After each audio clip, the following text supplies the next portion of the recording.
Now, before I start creating objects from this, oh, I just saw an error, so let me fix this. This has to be join, not joint. So please fix this on your code. Fixed, saved. Okay. Before I create objects, I need to explain one thing. What we just did here is that we bundled the data or attributes with actions all together in this blueprint, or what we call it, class. This represents the first rule of any object-oriented programming, which is called encapsulation. So this is the first rule of object-oriented programming. We basically encapsulate all the data and action about a specific topic all together in one class. So this is about encapsulation.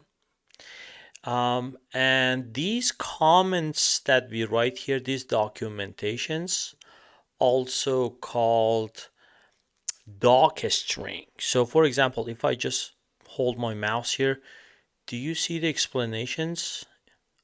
Do you see that? It shows all the explanations about this thing from this DocString that we added here. So let's try another method here. So look at that. So it explains all the details. Like these are the parameters, these are the details of the parameters, this is the explanation for the method, and this is what we expect for the return type.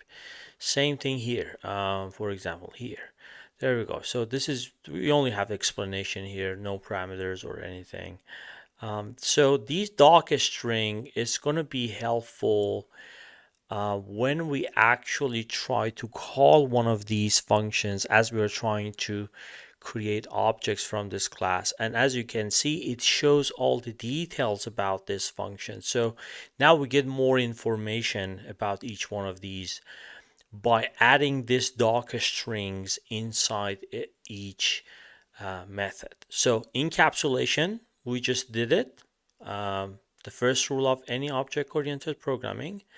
And DocString gives each method extra information.